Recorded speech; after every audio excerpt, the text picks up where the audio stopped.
Welcome to Unhinged and On Call. I'm Dr. Chelsea, your resident veterinarian. And I'm Trish, a registered vet tech who's seen it all. Each week, we're pulling back the curtain on the wild world of veterinary medicine, from late night emergencies to barnyard drama.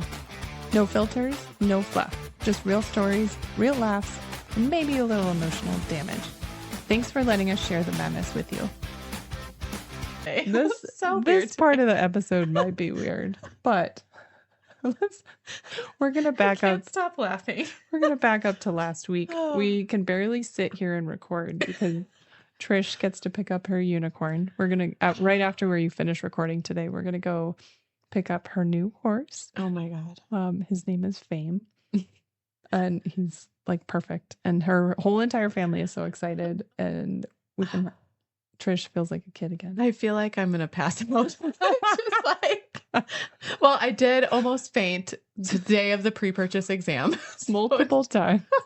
I woke up so excited, first of all, that I was even going to go look at him. And you do have there's a nervous mindset where you're like, this will probably not work out. I do know that going into pre-purchase exams, there's so much that could happen, and you just kind of you don't get overly excited in that way. Yes. Right. If you're a horse person that's had a few, you know that you can't get excited. Well, this was the first time you had met him. So we combined. Right. I feel a little bad because I threw Trish into this where I was like, no. I'll help you in choosing and seeing if you like him. Yeah. And then if it goes well, I'll just bring all my vet stuff. We can do it at the same time. I mean, super efficient, right? Right. Yeah. Well, I also drug you into it because I sent the Facebook message look at this. Look at this horse. She's like, oh, great. We'll go check him out. We'll go look at him. Well, so it worked out well. Fairness, Trish and I have been looking for her Palomino gelding for 10 years. Yeah. Literally. Yeah. Every time we drive around in the trucks before, it was like, oh, Palomino gelding. Yeah. That's my dream horse. I know, because I'm a freak. I'm just I love that. So then he's here. Much. So it's a lot of pressure. It is. It's so crazy. Appeared in the whatever cosmos. Yeah. I don't know. Well, and you have kids, so you get it. So in the mornings before you go do something, also you're getting kids situated. Yeah. So before I even left that day, I had to make sure my kids were obviously good with, my mom watching them and my husband stepping in and all, and the whole schedule of just kids in the mornings. So I chug this giant cup of coffee, and then I have to drive 1 cup. Large. Okay, yeah, Trish. It fit in one cup. Trish loves coffee. I can't stop. It's every day, and I'm not okay if I don't. I don't think it's normal coffee, right? It's like espresso. It's so she has a fancy machine, highly concentrated. Isn't it very concentrated? It's I do put creamer in it. It's not like drip coffee. Kind of. It's like a mix of both. Yeah. So jet fuel. So she had 2, maybe 3 cups of jet fuel. Fucking drives empty stomach. Empty stomach. I don't eat food. I just drink coffee. I get the kids. I drive up, and well, then we have to work. We have meetings. Oh, we did do 2 hours of meetings. 2 hours of meetings. Yes. Before we go to this place. Right. It's middle of the day. It actually wasn't. It was high 80s, but hot and humid. Yeah. And then we're in this sand arena. And she's very nervous. I packed no lunch, no snacks. I go to work for 2 hours with Chelsea, and then we go straight to the farm to go look at him. Right. And so I show up, I'm way overly excited in my own head, but I'm trying to play it cool. Obviously. Cool. Outwardly, you were very cool. Okay, good. I felt like a disaster inside because I was so excited. It was excitement, but we get there and obviously meet him, take a look at him, talk to the gal for a little bit. And then the trainer rode him. Chelsea rode him. Mm-hmm. Luckily. I had so much fun. Yeah. And then I got on him for a while. And when I got off the horse, I had a great time, but huge smile on my face, by the way. I was super excited the whole time. But I got off. I felt fine. Walked the horse out, and Chelsea looks at me and she's like, all right, we're going to start getting set up to do some x-rays because, we decided to proceed because we liked him so much. She's perfect. And immediately my vision was fuzzy and I looked at Chelsea and I was like, I think I need to sit down. I'm feeling a little dizzy. I had to go sit in the truck with the air conditioning on. I felt like such a wiener, you guys. I felt like such a wiener because I was like, This girl can't hang. I know. Yeah, that's what it feels like because I can't gosh. hang. And so I'm in the truck with my air conditioning on. And she's supposed to be teching for me. And I'm supposed to be, yes. Trotting the horse, holding plate for Rads, helping. I was like, I have to sit in the air conditioning. I gotta go sit in my And truck. the seller was so sweet. And she's was like, very I good. could get you some Gatorade. And she like got me a couple things of Gatorade and I chugged those. Thought I was okay after a few minutes, tried to come back and help, and I was still dizzy. It was a myriad of like Empty stomach, yeah. nerves. And then we decided she had an adrenaline crash. So she was like on I really think that's cloud what nine riding and then got off. And it's like 10 minutes later, you're like, what's happening? So really like almost fainted from excitement. Yes. And So excited. so crazy. So then I had to make sure, I almost called Swiss to be like, okay, I'm sending your wife home, but she's loopy. So then we made sure to we stopped and got lunch. Yeah, we went to Chili's. And I was checking on you. I was assessing your vitals from a distance. I was like, okay, she's good to drive. That's so funny. You had recovered by that point. So funny. And you needed food. Yeah. Yes, I needed food. And from that moment on, the only thing on my brain has been horse. Horse. Horse. Yeah. What kind of bits do I need? I need to clean my tack. Like what do I have? I need to go talk to the boarding barn and like, wait, I need to research all of these things on TikTok and like I've been in every rabbit hole you could imagine to have to do with horses has it's been just me. The waiting time that's really hard. I think so. Oh. But we were gonna go pick him up now, today, basically. So so Trish, she just told me that she ate breakfast and had snacks and she's prepared today. I did not drink jet fuel. I had chai. Oh, good. Tea. Okay. So less caffeine. Less caffeine. Yeah. And I have a ginormous cooler. Chelsea will laugh at me when she sees it. Yeah. And my friends see it of snacks and candy and water. I brought water. So we're prepared. Amazing. But it'll go better today. On a serious note, I couldn't have done it without Chelsea the whole time. Like I really, as far as like somebody that understands you just as like a horse person and like what you want and like fully enabled you. I love it. She had reservations in the beginning about the money and spending. Yeah. Like taking from family time and whatever. Yeah, but I was like, no, this is you. Her son is going to preschool now and she has more time and she works hard. So she's exactly the friend I needed for real. A horse partner. Thanks, Chels. Yeah. I'm so excited. And she is freaking, you guys, picking him up, hauling him way down south, opposite direction of her, and then coming all the way back. So it's so nice. I'm happy to do it. Best friend ever. Yeah. Which is horse adventures together. Yeah. It really does feel like, I was telling you when we were walking in, it feels like you're 10 years old waiting for Christmas morning. Like that's the feeling in my stomach. And I don't think I really like, obviously my kids being born and all that is like really great. Yeah, of course. That kind of stuff aside. But it's like a monumental feeling that I'm just, you're always chasing that when you're older, I think, you know? Well, yeah, because I don't know the last time I felt like it's fun anymore. I know, everything sucks. Nothing is fun. This is fun. Horse shopping is fun. It's so true. Horses are fun. No lie. I was just watching a reel about how we get excited that the laundry's done. And then like you're like mowing the lawn and then you get done. And you're just excited about like completing tasks. Things being done. Yes. Yeah. Wake up the next day and just do it again. But I know. But Chelsea also has a horse coming soon too. So both of us are like, when does she, Lois Lane? So she'll get picked up this Thursday. She's a Maryland bred, thoroughbred. I actually just looked up her stats. This is so bad because I bought her like 2 weeks ago. I'm a thoroughbred person. I love them. And I'd kind of gotten away from it for like 10 years because I had kids. And thoroughbreds, as most of you probably know listening, take 5 to 6 days a week of like, they're not easy to half-ass ride and train. They take a lot of energy. They're fit usually and easy, like they have to, I don't know, they take a lot of time. And so for 10 years I had an Irish Sport horse mare for 6 or 7. And she was great, but you could literally like not ride for 2 weeks, get on her, and she was the same. And then I had I still have him, but he's leased out, a German sport horse for 5 years that I vented. And then 2 years ago, I got my a thoroughbred Gosh for my sister-in-law. Love him. He is also Maryland bred, so I'm kind of Is he? like excited. Oh, I didn't know yeah. that. Yeah, That's they're cool. both Maryland bred. Oh, cool. Yeah. He did not do as well in the track. So this mare Okay. that's coming, I think she'll be here probably Sunday or Monday. Okay. I just looked, she had 30 starts and like 5 wins. So Hey, yeah. 130,000 in winnings. Let's which was go. kind of cool. Lois Lane. Lois Lane. I love that. Yeah. So she had a letdown period of like 6 months earlier this year, and then has maybe half a dozen rides on her, and seems How old is she? very cute. She's 5.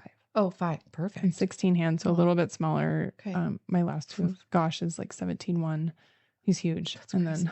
then so I I'm don't know wanting, why I Gosh kind of was, like smaller. in my He head. was. Okay. So, Yes, he we was. talked about this. That's right. Yeah, He grew. He grew.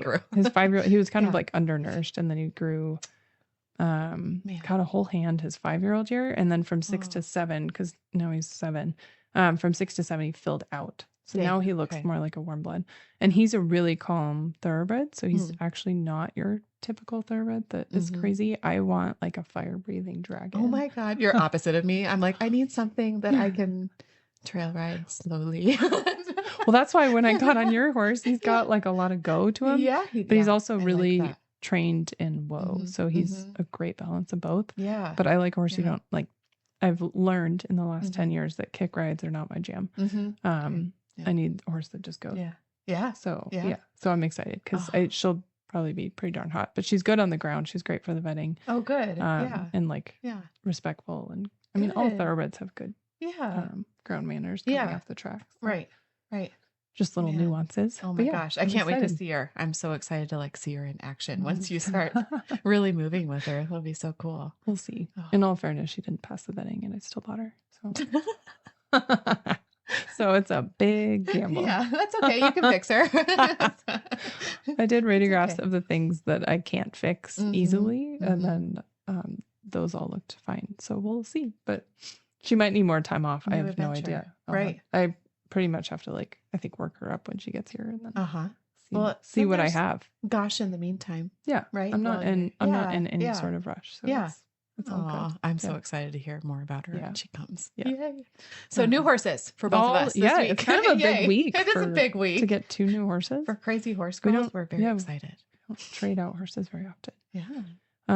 Cool. Yeah. Well, and so we've been getting some questions too about VetCS. So we thought we'd talk maybe just like a little mini episode on CBD and animals. Trish and I's background, essentially, we were riding in the trucks together in 2017. And we kept getting questions from horse owners because we were in equine practice, asking 2 main cases, asking if they could use one gal had a medical card for her like chronic pain. And her horse had actually fractured his hip. So he had an acetabular fracture. And it happened on ice essentially over the winter. And then we were dealing with like basically post-trauma care and just trying to keep him comfortable. And NSAIDs weren't working enough at that point. So she goes, can I give my horse like legitimate marijuana for analgesia? Yeah. Should I go to the dispensary? Is what she is like, gets. what can I get, you know, essentially to help him? And so that just spurred our kind of, I guess, curiosity, I guess I would say. Yep. Because then we started looking up, and at the time, you know, well, I think med and rec were all legal. Correct. But when we started looking for more, I guess, safe options, because whenever I think about THC in horses, it kind of worries me if you get ataxia and you get like too high of dose with individual variation of tolerance. The large animal to experiment with ataxia. You don't want ataxia. So we started, of course, on the CBD side, being like, okay, what's out there? What, you know, what sort of dose could she give and all that? And of course, like CBD at the time was blowing up, and obviously a little bit more like snake oil, where people were like, it'll fix everything. Yeah. Give it to everyone. You know, horses respond to 25 milligrams of CBD, that's wild. you know, which is not really even enough for a human. So, so we started looking into it more, and essentially Trish, your husband, is in THC extractors at the time, and he basically had a ton of contacts on the manufacturing side. So when we found out that there were really no reputable brands at that point, what did we start doing? Even people like, even doing horses. Like Well, when you look into true. the pet products True. and we were like researching pet products, it was a lot of dog treats mostly, But a it would few be tinctures it'd and be stuff. human But CBD companies that just yes, like slapped a correct. label on A a paw dog or print. cat Mm-hmm. tincture. Yeah. And there would be like xylitol. So remember that? There were Yes, like that was wild. xylitol sweeteners in some of the dog and cat products. Right. And so we started looking at it and we're like, God, there's like nothing out here. Yeah. So I Yep. don't even know what to recommend to this lady Mm-hmm. at first. So we kind of got in contact with some hemp growers, essentially, and Mhm. extraction Mm-hmm. companies, and really did just start with some R&D, and we got like high dose CBD oil made for us Right. to be used in horses. And then we had a handful of horses that were dealing with chronic pain and multi-limb lameness. One was really bad, Patton. I don't know if you remember him. Yes, I do. He was Sketch and actually sink. down in his stall a lot. He had chronic lymphangitis in one hind limb, and then pastern. He had actually suffered a pastern fracture in the past. Oh, that's He was right. a box hunter. Yes. Mm-hmm. And so he had a lot of high ring bone pain in one of his hind limbs, in the same limb as the lymphangitis. Oh, Just yeah. crazy Just a hot mess. a crazy sporotrichosis, like, and documented. I mean, we had fungal cultures and all sorts of stuff. So anyways, we could not manage his pain with NSAIDs, and then he had gastric ulcer issues, as well as I think we were trying like gabapentin and other multimodal analgesics, and it wasn't cutting it. He was spending a lot of time down in his stall, and he was a big horse. He was huge, yeah. So we started on him with really high doses. We were at like 2,000 milligrams of CBD twice a day. And he, like, within 2 doses was on his feet and in and out of his stall and run. And that was one of our first cases that we really tried. And we're like, oh, this actually works. Eating, because he wasn't like, he was that's right. sort With of his ulcers. he was would not make eating him well. crazy. So I think within 24 hours he was back like to eating. Walking really well and moving crazy. around. So we did kind of do flexions, and we did all this like kind of baseline, and then post, I think 2 weeks post and 4 weeks post oral CBD, given at different levels. The problem at the time was that it was highly expensive even to get isolate CBD. Yeah. Like by the kilo was still like $5,000. That's so crazy. It was so expensive. And now it's in the hundreds. So, like it's a lot different. We were dealing with a different time. So, but we saw enough traction in those patients, and they were patients that we had tried Surpass, like all of the, all the FDA approved medicines. And we pulled blood. Yeah. That's right. We did pharmacokinetics on those. Yep. And that was before that CSU lab was doing anything commercially. So we had to beg them to run. And it took a while. Like months. It took them forever to run like plasma PK levels, essentially. So we knew that we were actually getting, some bioavailability from oral dosing, essentially. Right. So anyways, then we moved into dog and cat products and making those. And we launched with just like three or 4 products, I think. 3 tinctures. And then a horse paste. A horse paste. Yeah, I have the original photo. Yeah. From when we launched. It's just, and it's crazy. Ago. And now how many SKUs? 26. 26 SKUs. Yeah. That's crazy. Yeah. So, and then we just kind of kept building with between all like the different feedback we were getting from veterinarians. That was kind of our first outreach, was just talking to vets, because at that point nobody really knew what dosing was going to work. Right. There weren't peer-reviewed journal studies. I mean, it was. And I feel like it was like the Wild West. Yeah, Wild West, and braver colleagues. Because I think there were other people that they did not make fun of us, but when we were kind of telling people like, look, this is what we're doing. And when we first started talking about it, people are like, you're doing, what the fuck are you guys doing? What is that? Like everyone, it was not talked about. And on the veterinary side, like people were not. I mean, a lot of people surprisingly were open, though. I felt like they were open, had but great conversations. Remember at the time, still the state boards, licensing boards, things like that, were like, you cannot discuss. Not only can you not like recommend it, you cannot discuss it with people. Yep. And what irked both of us, and I think a lot of veterinarians, is people were getting CBD at the gas station with sweeteners, xylitol and those, and giving it to their animals, and then telling us about it. Right. And then asking, if there was a different type of product or something else, or maybe it did work or didn't work, asking about dosing. And for probably 5 to 7 years, everyone's just like, nope, can't talk to you about it. So annoying. Which we're the medical professionals that pet owners come to. Right. Like pet parents. They seek our advice. Yeah. And all our state boards are telling us, don't talk about Which it. is wild Don't because discuss it's like, it. let's all be on the harm reduction train. Like, Yeah. let's all just try to be Yeah. a little bit more, forward thinking and getting ahead of stuff like that. Because the sooner a veterinary professional, whether it's a vet or a tech, is involved in that, the better for the animal, right? Yeah. Like, there's a lot of things that can, be involved in not only just products in general, but how they're made and where they're come from and all of these things. And when Chelsea says gas station CBD, you guys, back then in 2017, people were freaking doing this crap in their bathtub. So this is not True. like in a lab setting. This is not It's like not a nice, like clean product. clean process any or product. consistency. Yeah. Or with any consistency in formulation or sourcing of Remember, this hemp. Like, so in like 2019 or maybe 2018, FDA started before, I guess it was before Farm Bill, and that was 2018. right. And that was the end of the year. Right. Is there FDA sent out a bunch of cease and desist letters Mhm. to companies Yep. because they had been testing, and it was mostly human products, but Right. they had tested a host of CBD products, and the variation from what was on the label in a milligram per mil setting was vastly different than what was actually testing. And residual solvents of how they were extracting and those residual solvents also being present in those products. Yeah. So, I mean, ethanol, you guys, right? Yeah, like you're giving animals ethanol. Right. Yeah, Like, exactly. Yeah. yeah. And hydrocarbon stuff is crazy. So it's just from a safety standpoint in general, Yeah. back then when we started, it was non-existent. Now it's more prevalent, right? I think. Well, luckily. Yeah, yes. luckily. We so we launched April of 2018, and every single product had a certificate of analysis, which means that it's been third-party tested by an accredited lab. There's also labs that are really shady, so that brings in a whole nother factor. Yeah.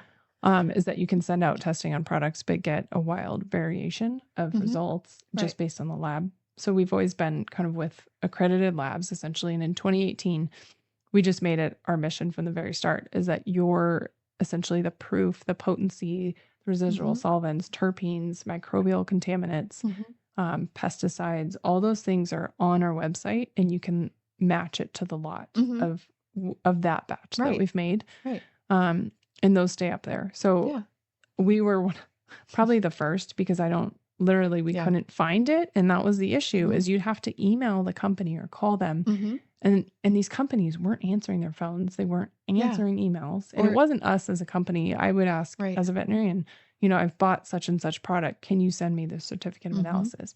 And crickets. Yeah. You never heard back from them again. Yeah. And so Scary. we even tested a few products just to be like, we did, this is, what is in this? Essentially, how much potency is there? And they were all across all the over board. the place. I think we did like 10 of them too. It was quite a It bit. was a lot. Quite a bit. So our mission really from the start is make sure we already know for multiple different ailments that this, CBD and terpenes and or essentially like smaller cannabinoids, so CBN, CBG, CBC are all very therapeutic. But you have to use them in a dose-dependent way, just like you would a different type of medicine. And so that's our mission has always been to be at least provide pet parents and veterinarians with the ability, they know what's in the product, the weight of your pet, what your pet's struggling with.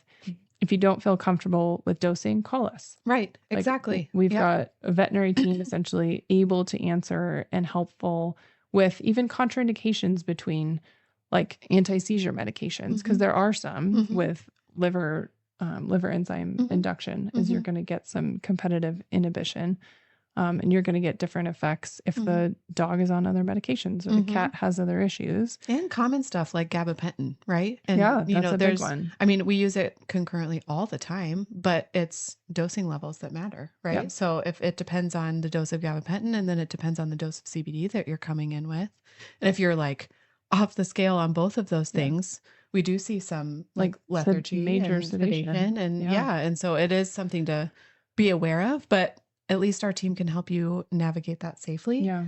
I feel like the other problem out there is the underdosing. So we hear a lot of people coming and it's like, oh, well, I've tried CBD, but it's never worked. Yeah. It's like, well, how much were you giving? And it's like, well, I have this bottle of 125 milligrams. And I'm like, cool. What kind of dog do you have? Oh, I have a 120-pound Great Dane. I'm like, great. So that's not doing anything. It's literally just not enough. You're just doing it to do it. And it's not really having an effect for them. So Do you remember that boxer with focal seizures? Yes, Oh my I gosh, this is my do. favorite story. Yeah, from the Pet Expo, Yeah, right? Yeah. we were doing, Trish and I had a booth at the Pet Expo in Mhm. Denver. It was probably pre-COVID, probably Yeah, it was. 2019. Yeah. And this boxer had focal seizures. And I can't remember if he didn't. I don't remember if he didn't tolerate phenobarb, or of course, like most of us, we don't want to like get to the max levels of phenobarb, or if he was already Right. on it. But the lady brings, I think she was shopping around because there were a few different booths there. Mhm. She brings over this type and she goes, "This is what I've been giving." Yeah. And thank goodness she was just like super open about it. She said, Right. "But it's not helping.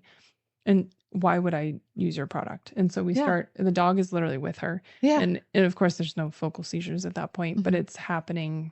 They're like fly biting seizures. It's happening on one side of his face, probably 6 to 7 times a day, I think Yep. she told us. Yep. And so she tells us the dosage of CBD, and it's like literally 20 milligrams. And so for seizure control, you're generally going to be 2 to 3 milligram per kilogram. And this is like a 70. BID. Yeah. Yeah, twice a day Yeah. at least. So then your 70-pound boxer Nah. is going to need like 100 to 120 milligrams Yeah. twice a day. Right. So we show her essentially, I'm talking to her. I was like, if you have a headache, would you take a quarter of a tab of ibuprofen? Such a good And she analogy, looks at yeah. me and she's like, no, of Why course would I not. do that? Why would I do that? And I was like, that's what you're giving him and expecting it to work. Exactly. So then we basically can see kind of order history and all that. She starts giving him the appropriate amount and the focal seizures go away. Wild. For Yeah. like, I mean, out to 18 months, I think. Yeah, at she least was we a had follow long-time up. client. Yeah. Yeah. So or more. But she said basically the dog's quality of life improved. And CBD, I mean, as most people know, Charlotte's Web story, Yeah. CBD can be incredible for juvenile and intractable seizures. And it's not always a standalone. Like we're not taking away medications in most cases. Exactly. But if you don't have seizure control, you add in CBD in terms of everything else. And you can help massively reduce seizure frequency and length of seizures, essentially, and severity. It's such a big subject too, seizures. Like it's just, there's so many. Well, and it's a life-changing issue. Yeah. And so it's wild. It's really crazy. And like seizures aside too, like just more everyday stuff that people use it for and have a lot of success is just anxiety, whether it's situational or more of like a chronic issue that they struggle with each day. But that, or really honestly, any type of underlying, I know this is very broad blanket statement, but any type of underlying inflammation, associated with a myriad of different cases. It can be GI, joint, anything, like neuro, and you can start out with just, a smaller dose and get them acclimated if you'd like to, and then just like increase as you go. Or if it's something more painful or severe, I guess, just do a loading dose period, and then try to lower them as you go along after that. And both those, it's just really encouraging to see all the results. I think and for veterinarians and vet techs out there that are familiar with this, CBD is actually a very close cousin to the whole arachidonic acid cycle and COX cycle. And so when you think about inflammatory conditions, there's a reason why CBD works. Yes. Yes, the marketing is not great in a lot of situations, but there's a reason that CBD is a very active, very effective active ingredient, is that it actually does reduce inflammation. And it's been shown in murine models all over the place. And now we have it in clinical efficacy studies, in humans for sure, and dogs as well. So now the argument of there is no research. Yeah. No, there's a lot to go, but of research. We have so much behind it already. What's difficult in studying CBD and it's obviously all the extracts from hemp and cannabis, is that there's so many different active ingredients. And so it does not neatly fit into the FDA pharmaceutical route. Right. So CVM and all that is just, it will never get into that. It's a botanical. And so we have waxes, we have terpenes, we have minor cannabinoids. There's all these flavonoids. There's all these elements of the plant that synergistically help. Right. And so we try to keep at VetCS, we try to keep our extracts as well-rounded as we can. And there are times, of course, that we use isolates, just like in seizures. Yeah. Because it's more cost effective and you can get higher doses. And sourcing from same sources. Yeah. Right. So trying to keep the plants as consistent as possible, because just profiles of all the minor cannabinoids and all of that can vary so much if you're getting different extracts from many different places all at once. So we try to keep it as streamlined, you know, and the same. Well, right? in pesticides, we'll have a great field of hemp, and then hemp is actually essentially a bioaccumulator. So it picks up pesticides from other, like just airborne pesticides, and it concentrates it in the bud, which is where we extract hemp and CBD from, is the bud. And so then you have to either remediate your pesticides or scrap that part of the field. Or it's done. And so if you get kind of people that are just flying by night, I guess, on it, they're not going to be the ones. What they do, and this is really sad, is just add in a ton more plants. And so you dilute it out. But it's still in there. Like those pesticides are still in there. And then you concentrate it in the bud, extract it, you know, and they want to get to below parts per million so that they can pass their testing. And so you really do have to, the reputation of the company you kind of go with is super important, because you have to know a little bit about it to understand. And with the testing stuff, all of that's really expensive. So it's the due diligence of the company to invest in that. And a lot of them don't. Like, I know. More so, I'm seeing it more today, but it's still out there to where they're like, no, we don't need to do that. Or, you know, or it's minimal panels. Because it is expensive. It's like $1,000 per batch for us to test everything. Right. But we do it on every single batch of every product, and it's before and after formulation too. So we have a handle on it the entire timeline that we're making stuff. So we own our lab in Loveland, Colorado, which was so exciting for us. And that was a few years ago, obviously, but we have a phenomenal team that's just so smart and has been doing it, just, you know, industry, CBD and cannabis industry veterans, but that are just so great about just getting our ideas that me and Chelsea we have all these ideas.